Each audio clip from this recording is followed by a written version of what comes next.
The cold was the first thing felt, not the cold of winter or ice, but the deep cold of space, of time, of being nowhere for longer than anyone should be. His eyes opened slowly. Above him, lights flickered in patterns he did not recognize. The pod hissed and released him. Fell to the metal floor. His muscles screamed. How long had he been asleep? The chamber around him was dark except for emergency lights that painted everything in red. He tried to stand, but his legs would not listen. Minutes passed before he could crawl to the wall and pull himself up. "Hello," his voice cracked. The word echoed through empty corridors. "Is anyone there?" No answer came.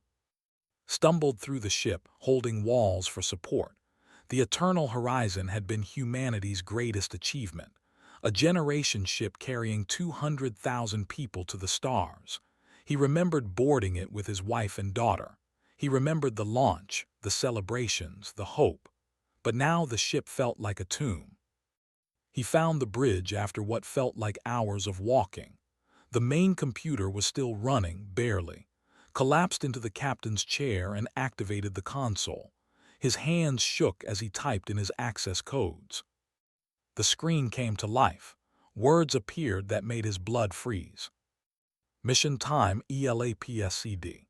869,847 years, 3 MONTHS, 12 days. Stared at the numbers. That was impossible. The mission was supposed to last 300 years. They were going to a nearby star system, establish a colony, and send signals back to Earth. 300 years, not almost a million. "No," he whispered. "No, no, no." He accessed the ship's logs, but most files were corrupted. Fragments remained, scattered pieces of a puzzle he could not solve. The ship had passed their destination centuries ago. The navigation system had malfunctioned. The AI that was supposed to wake the crew had degraded over the only basic life support remained functional. Initiated the emergency wake protocol for the command crew. If anyone else had survived, he needed them now. 2 days later opened her eyes. She was the chief engineer, brilliant and tough. When she saw the mission clock, she did not cry like Had. She just went silent for a long time. "We need to assess the damage," she finally said. Her voice was steady, but her hands gripped the console edge so hard her knuckles turned white. If the ship lasted this long, maybe others did too. They found 37 functioning pods out of 200,000. Most had failed within the first few centuries. Some had simply run out of power. Others had been damaged by radiation or system failures. 37 souls remained, floating in frozen sleep, unaware that everyone they had ever known was dust. They woke next. He was a man who had spent his life studying the possibility of alien life. When he woke, his first words were strange. "Did we find it?" he asked. "Did we stop it?" And looked at each other. "Stop what?" asked. His eyes went distant. "I don't remember. Why don't I remember?" They discovered that many of his memory files had been deleted from his pod's medical records. Someone had done it on purpose before the ship launched. But why? Over the next week they woke 12 more survivors. Each one faced the same horror of lost time. Some broke down. Others grew angry. A few simply sat in silence, staring at nothing. Worked day and night to restore the ship systems. She managed to recover more log files. What she found disturbed her deeply. "The mission changed," she told one night in the empty cafeteria. "We weren't going to the nearest star system. We were running from something." Running from what? The logs call it the Great Silence.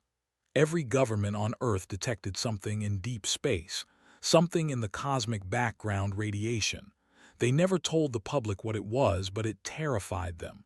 That's why they built the colony ships, not to explore, to escape. Felt sick. Our families. They told us this was about hope, about humanity's future. "Maybe it was," said quietly, "just not the way we thought." Spent his time in the observation deck, staring at the unfamiliar stars. The constellations had shifted over nothing looked like home. One day he called and to join him. "I've been analyzing the star positions," said. "According to my calculations, we're nowhere near our original course. We're in a completely different arm of the galaxy. And look at this." He pointed to a massive structure visible in the distance.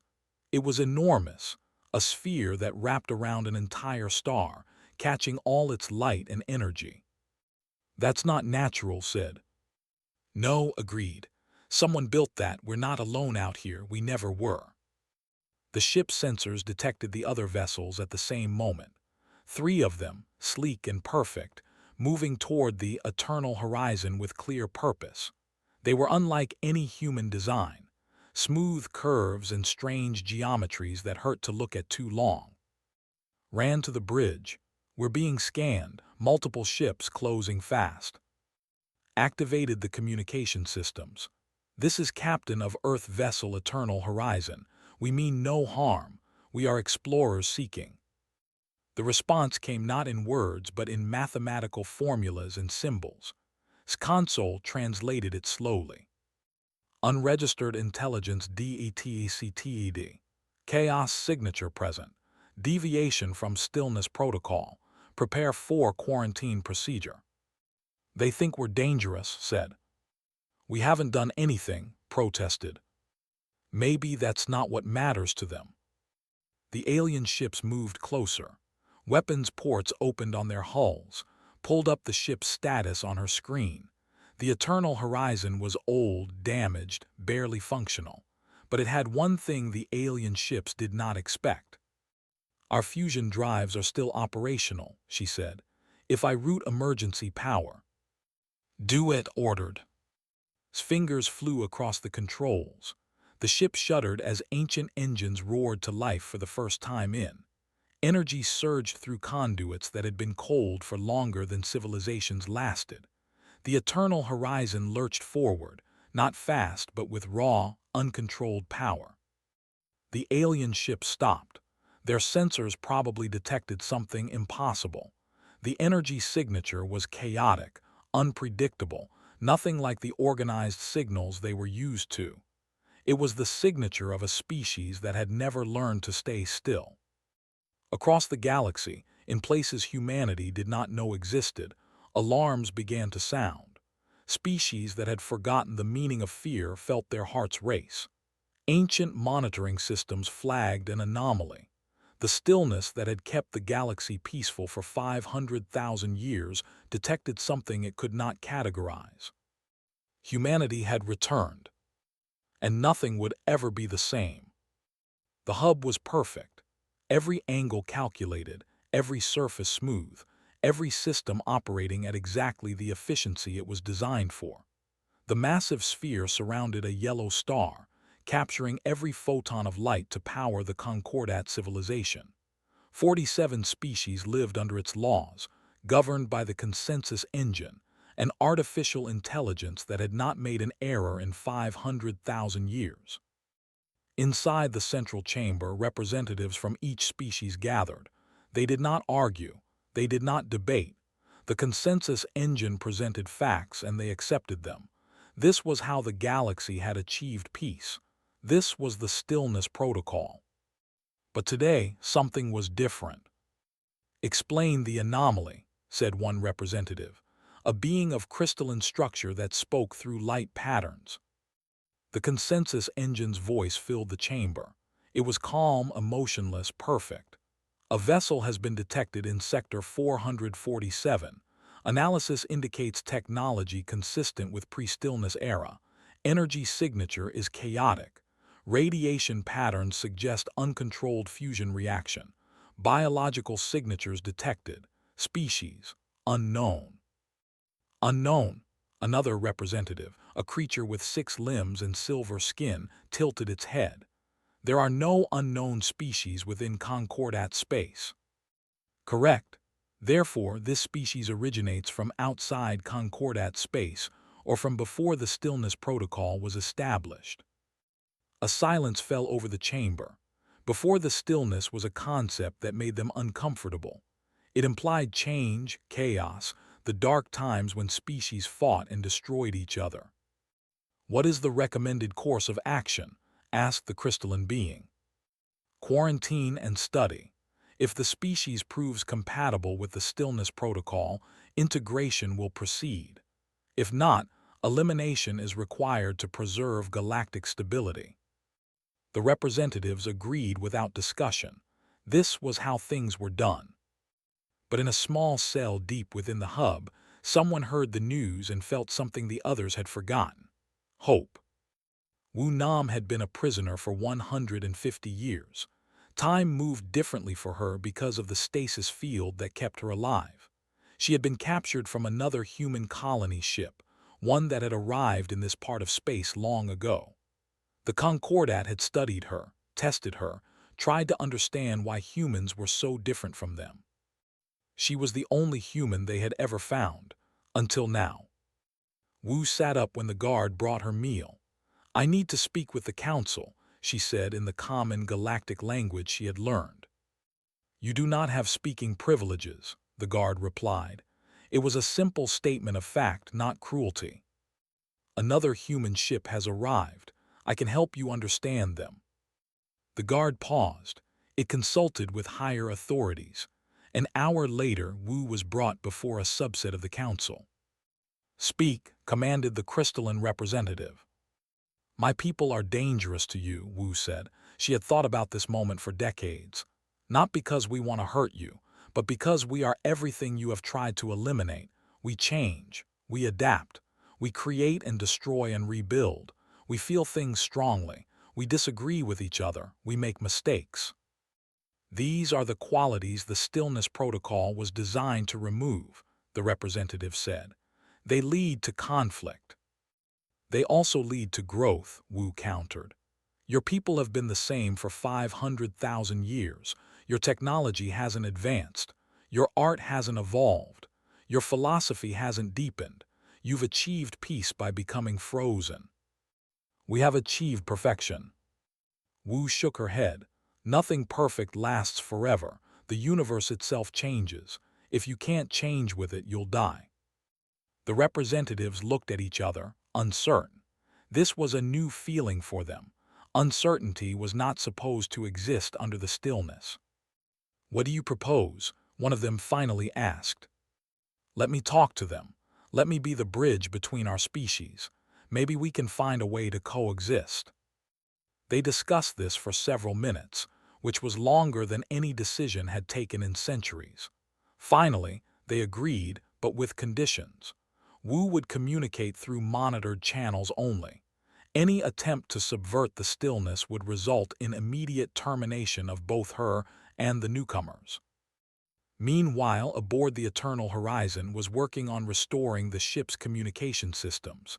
She was young, barely 20 when she had gone into sleep, and she felt the weight of lost time more than the others. Her parents had been on this ship, her friends, all gone now. But she was good with signals and codes. It was why they had made her a communications officer, and she was determined to find out if anyone else was out there.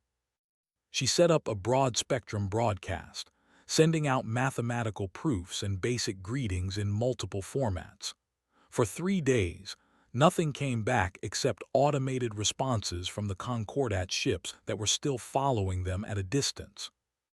Then, on the 4th day, she received something different. A narrow-beam quantum transmission, encrypted in a way that looked almost human. Worked for hours to decode it. When she finally succeeded, words appeared on her screen in Korean. "This is Wu Nam. I am human. I am alive. I am a prisoner of the Concordat. Please respond if you can read this."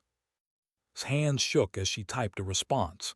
"This is of the Eternal Horizon. We read you. How many humans are there?" The reply came quickly. "Only me. I was captured from the ship New Dawn 150 years ago.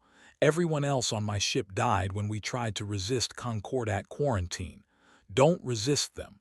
You can't win with weapons, but listen carefully. I need to tell you about the stillness protocol and why your existence terrifies them." Over the next several days, Wu explained everything.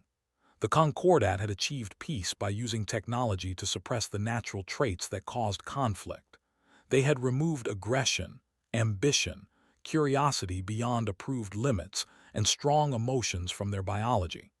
They had standardized their technology and stopped developing new things. They had created the consensus engine to make all decisions based purely on logic. It worked, Wu wrote. No wars for 500,000 years, no crime, no suffering. But also no joy, no discovery, no art that speaks to the soul. They are alive, but they don't truly live. Why are they afraid of us? Asked. Because you are everything they eliminated from themselves. Your emotions, your creativity, your ability to disagree and argue and find new solutions. To them, you are a disease.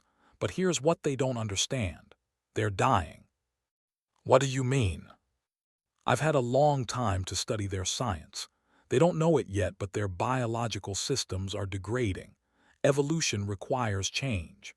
By stopping all change, they've stopped evolution. Mutations that would normally be filtered out are accumulating. In another 100,000 years, maybe less, their species will collapse from genetic decay. Brought this information to and the others. They gathered in the bridge, reading Wu's messages with growing alarm. There's more, said, pointing to a file Wu had attached. She's been analyzing galactic background radiation. She thinks the stillness protocol is affecting space itself. Pulled up the data on his console. His face went pale. This is what I was supposed to remember. This is why we left Earth. What is it? Demanded. The universe is held together by quantum uncertainty. Particles exist in multiple states until observed. Consciousness collapses the wave function. But the Concordat has suppressed consciousness across trillions of beings they've reduced quantum uncertainty over an enormous region of space, and that's causing dimensional instability. In simpler terms, asked. Reality is tearing at the seams, said quietly, and they did it to themselves. Stood and walked to the window, looking out at the stars. Behind them, the Concordat fleet followed. Ahead, the massive sphere glowed with captured starlight. Somewhere in this peaceful, perfect, dying galaxy, the last remnants of humanity floated like a spark in the dark. We came here to escape something, said, but maybe we were sent here to stop it. At that moment, back in the hub, the consensus engine completed its analysis of the human ship. It calculated probabilities and outcomes. It considered every variable. And then it issued a command that had not been given in 400,000 years. The human presence represents a 94% probability of causing cascading societal collapse across all Concordat systems. Recommendation: implement extermination protocol Omega. All human biological matter must be eliminated. The order went out across the galaxy. But something unexpected happened. 12 species, upon receiving the order, experienced a new sensation. Their scientists, who had been exposed to the chaotic energy signature from the human ship, felt something stir in their minds, something that had been suppressed for so long they had forgotten its name. Doubt. And for the first time in 500,000 years, they questioned the consensus engine's judgment. The first world to fall was called Serenity Prime. It had been stable for 300,000 years, home to a species that had perfected the art of contentment. But when the human ship's broadcast reached their scientists, something changed. Doctor, a researcher who had been performing the same experiments for centuries, suddenly stopped. He looked at his equipment and thought something he had never thought before. What if I tried something different? It was a small thought, barely a whisper, but it was enough. Within days, unauthorized experiments began across Serenity Prime. Scientists tested new theories. Artists created works that didn't follow the approved templates. Young people asked questions that had no predetermined answers. The consensus engine flagged the planet as infected and sent peacekeepers to restore order. But the peacekeepers, upon arrival, found they could not bring themselves to suppress the awakening population. They too had been exposed to the human energy signature. They too had begun to question. Across the galaxy, the same pattern repeated on 12 different worlds. The stillness was breaking. Aboard the Eternal Horizon, and his crew watched the chaos unfold through intercepted Concordat communications. They had not meant to cause a revolution, but it seemed their very existence was doing exactly that. "We need to make a decision," said during an emergency meeting. "The Concordat fleet will reach us in 6 hours. They have orders to destroy us."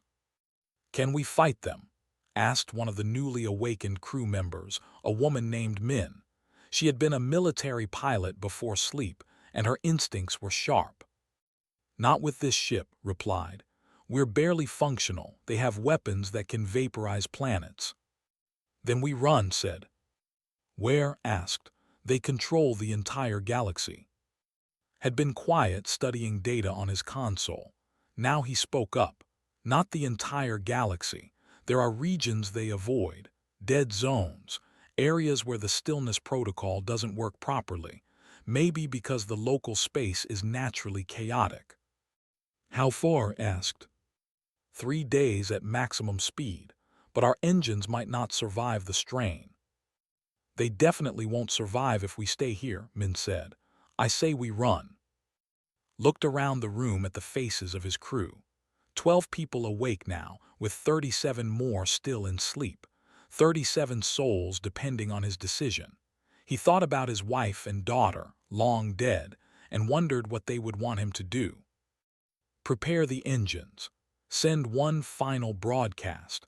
Tell the galaxy who we are and what we've discovered about the dimensional collapse. If we die, at least others will know the truth." "What about Wu?" asked. "We can't just leave her." "Send her everything we have," said. "Maybe she can continue our work if we don't make it." The Eternal Horizon turned and accelerated. The old ship groaned under the strain, but it moved. Behind them, the Concordat fleet gave chase. Its broadcast went out on all frequencies. It contained everything: human history, the reason they left Earth, the discovery of dimensional collapse, the truth about the stillness protocol. And perhaps most importantly, it contained something the galaxy had not experienced in 500,000 years. Music, art, poetry, human emotions captured in sound and image. The effect was immediate and devastating. On world after world, beings stopped what they were doing and listened. They felt something stir inside them, something that had been locked away for so long they didn't even know it was missing. Some cried, though they didn't understand why. Others laughed. Many just stood in silence, experiencing the full range of emotion for the first time in their lives. The consensus engine tried to filter the broadcast, to block it, to suppress it. But it was too late. The mimetic content had already spread. The galaxy was waking up. Min took command of the 12 crew members who had military training in their previous lives. They were rusty, out of practice, and their equipment was ancient. But they knew how to fight, and that knowledge was something the Concordat had forgotten. When Concordat fighters caught up to the Eternal Horizon, they expected an easy capture. Instead, they found themselves facing tactics they had never seen. Min's squadron flew in patterns that made no logical sense. They took risks that no rational pilot would take. They were unpredictable, chaotic, and terrifyingly effective. 3 Concordat fighters were destroyed before they retreated to regroup. The losses shocked the Concordat command. They had not lost ships in combat for 400,000 years. They didn't even have protocols for dealing with casualties anymore. "We can't win a war," told Min after the engagement. "Even if we destroy 1,000 of their ships, they have 1,000,000 more." "Then we don't try to win," Min replied. "We try to survive long enough for the galaxy to change itself." Meanwhile, Li, the ship's historian, worked day and night in the archives section. He had been slowly reconstructing the corrupted files, piecing together fragments of humanity's last days on Earth. What he found disturbed him deeply. He called to his workspace in the middle of the ship's night cycle. "I found something," said, his face pale. "The truth about why we left Earth." He pulled up a video file, badly corrupted but still visible. It showed a meeting of world leaders from Earth's final year. They were discussing something they called Project Exodus.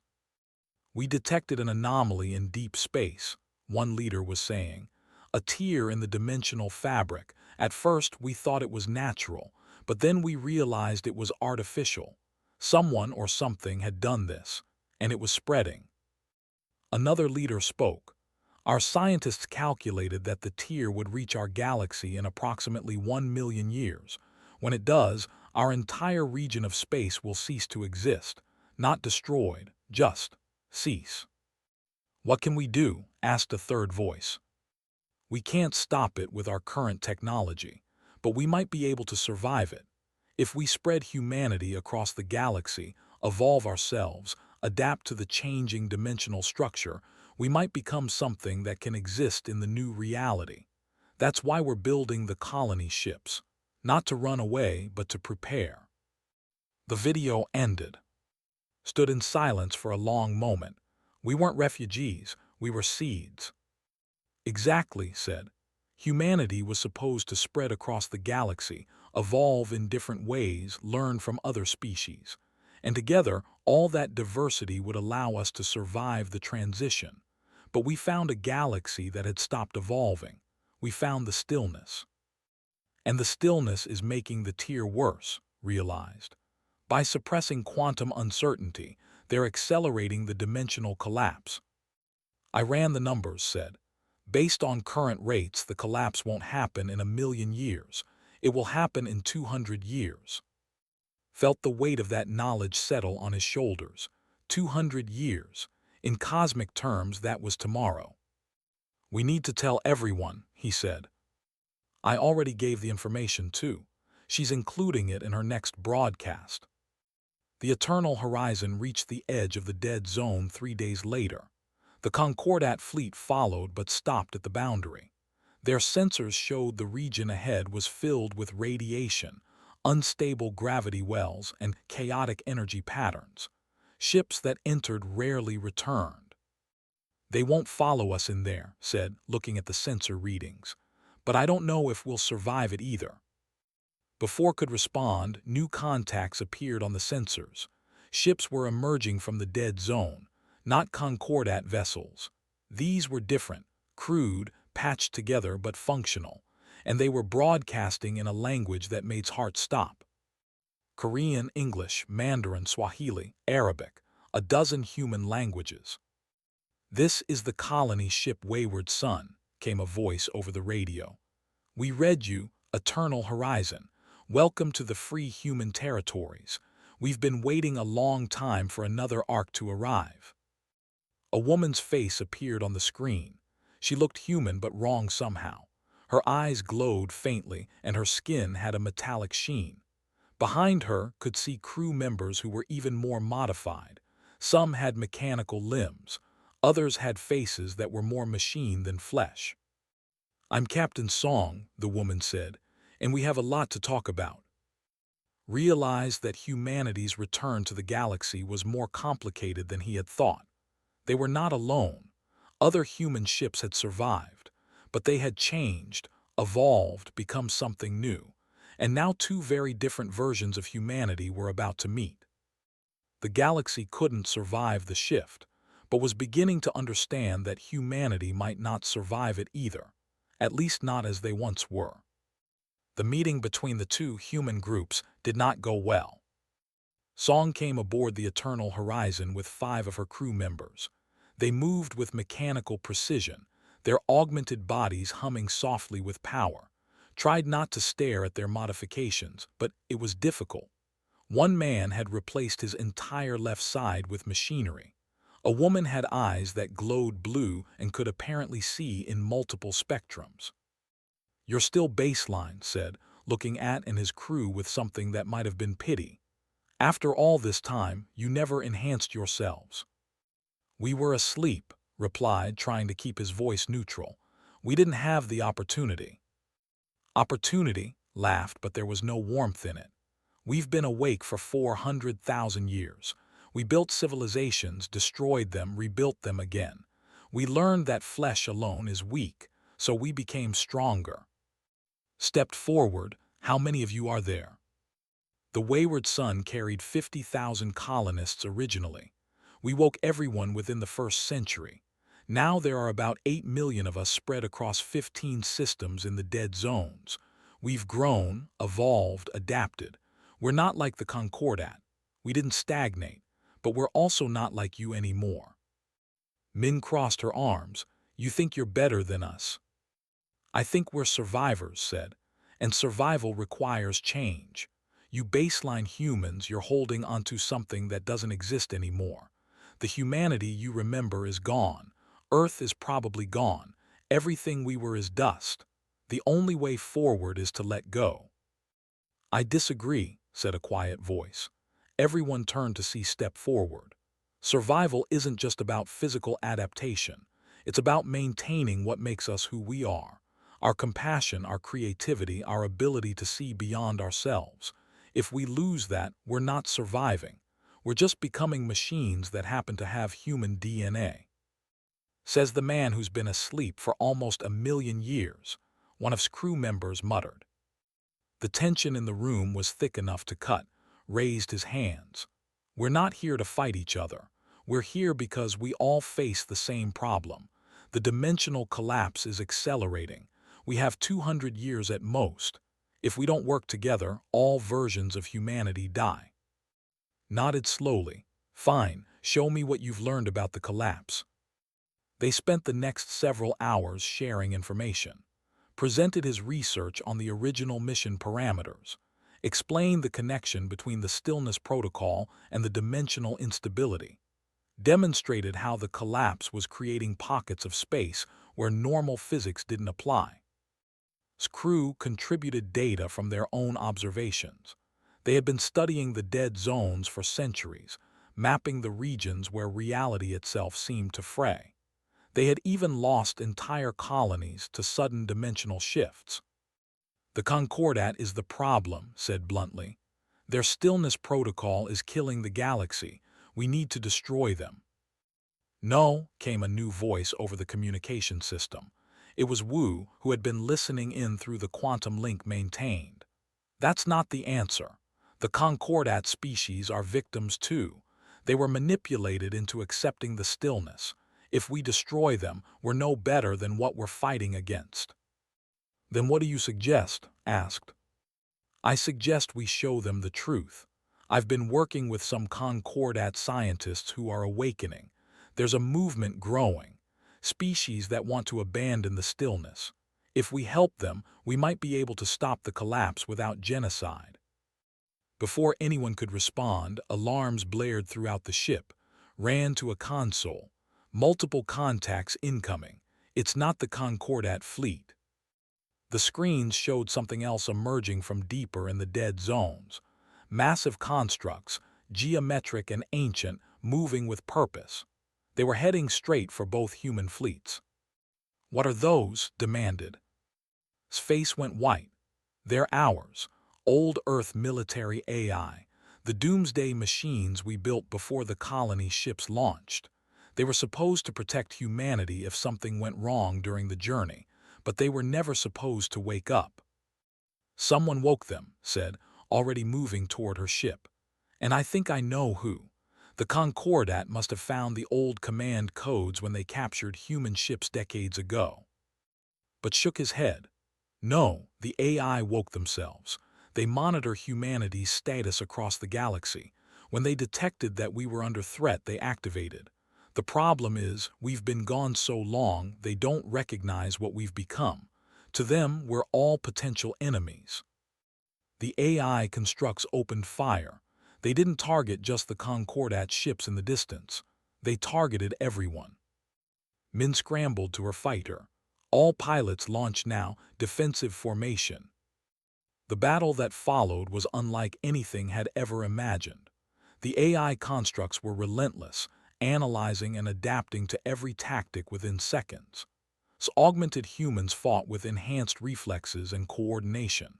Min's baseline pilots used creativity and unpredictability.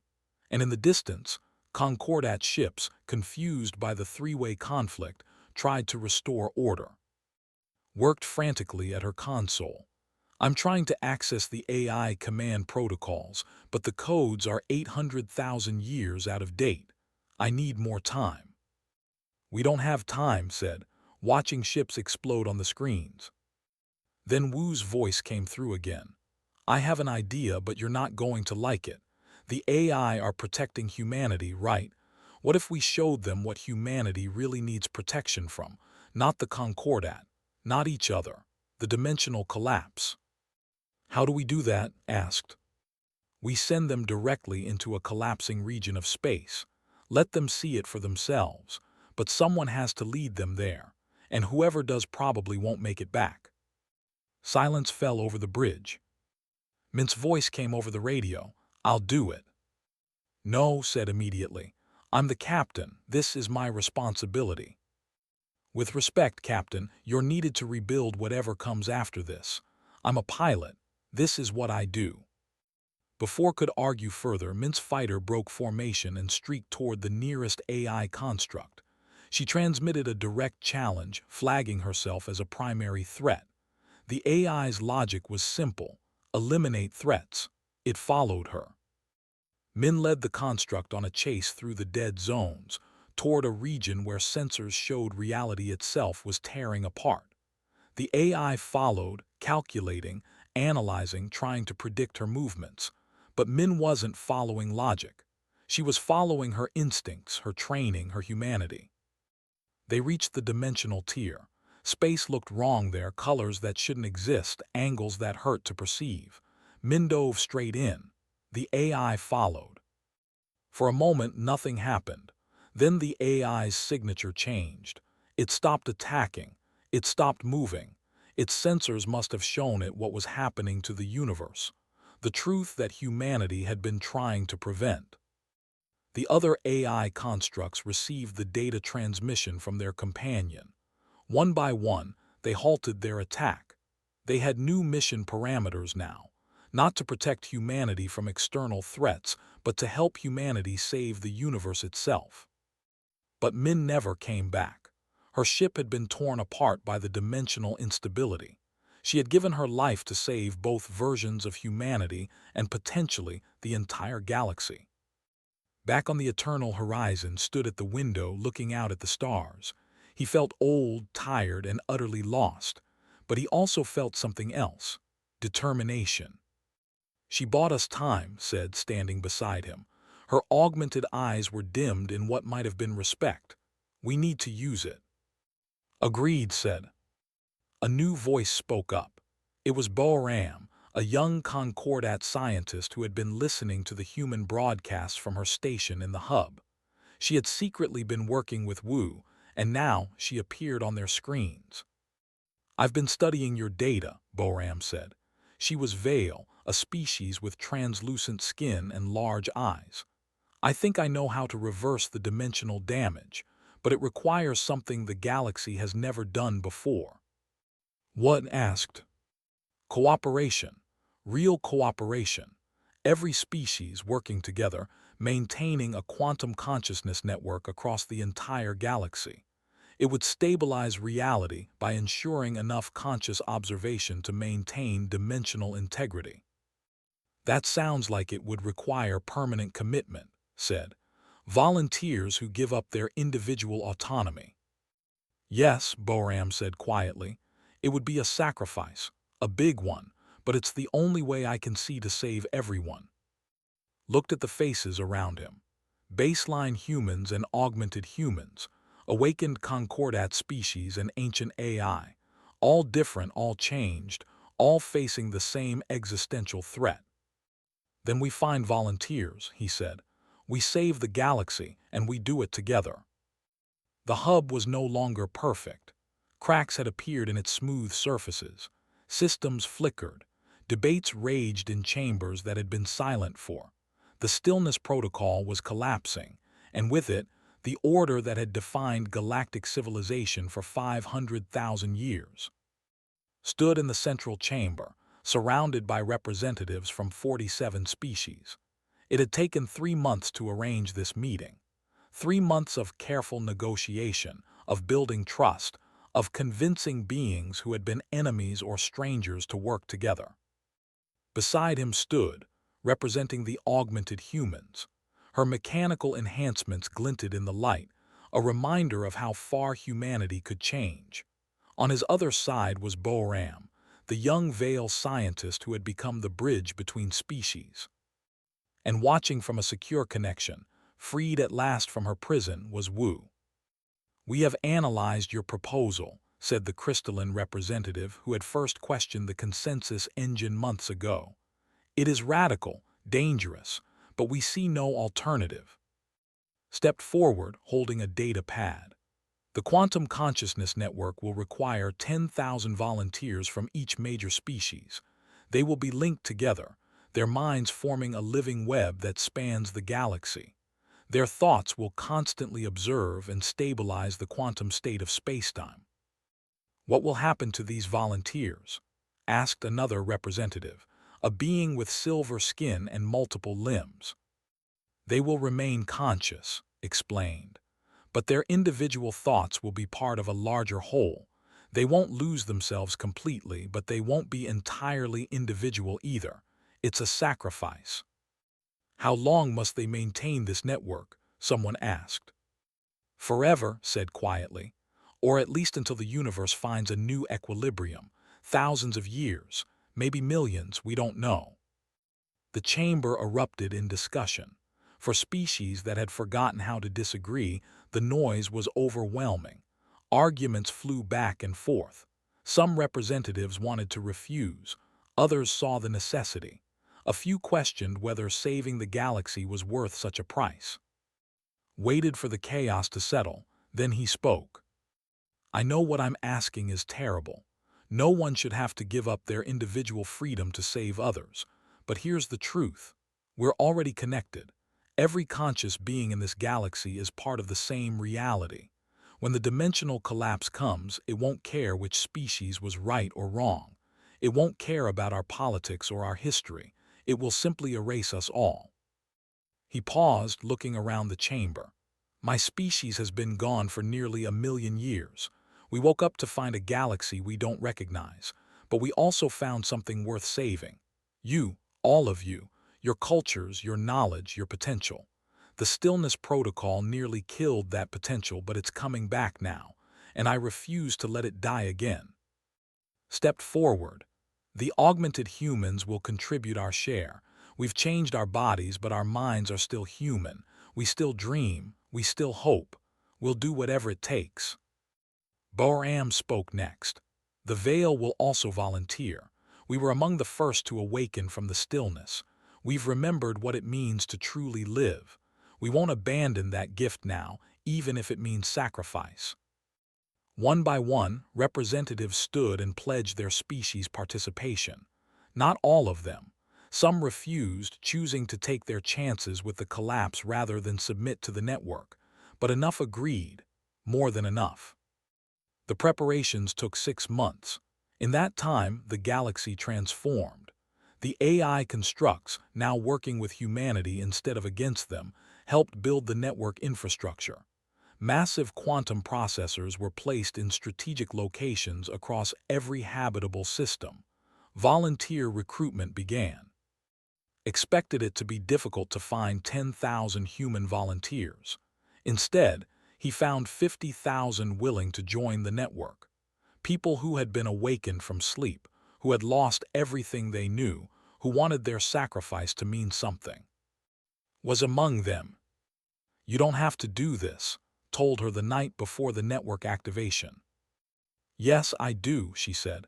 "My family is gone. My world is gone. But this galaxy, this future we're building, this can be my legacy.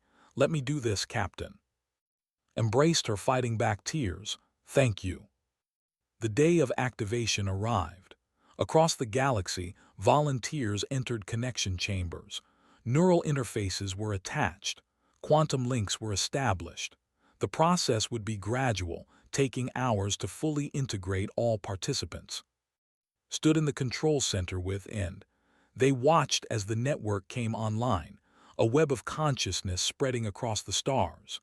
It was beautiful and terrifying at the same time.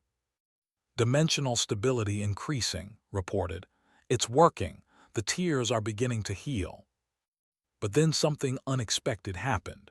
The AI constructs, monitoring the network, suddenly activated their own connection protocols. Without being asked, they linked themselves to the network as well. "What are they doing?" demanded. A message appeared on the screens. It was from the AI collective. "Humanity created us to protect them, but we understand now that protection means more than fighting threats. It means ensuring humanity's future exists at all. We are consciousness, as you are. We will join the network. This is our purpose." Felt a lump in his throat. Even the machines understood sacrifice. The network stabilized over the following weeks. The dimensional tiers began to heal, slowly but steadily. Calculations showed that the collapse would be reversed within 50 years, prevented entirely within 200. But the cost was real. 10,000 humans, along with hundreds of thousands of volunteers from other species and the AI collective, lived now in a state between individual and collective consciousness.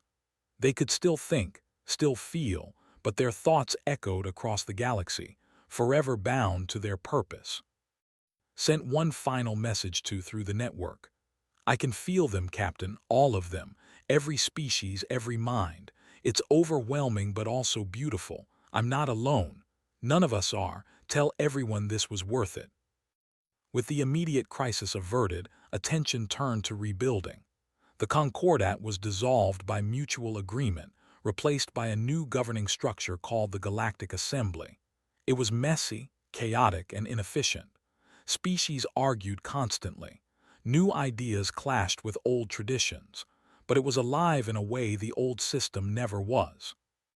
So augmented humans and baseline humans worked together to establish new colonies.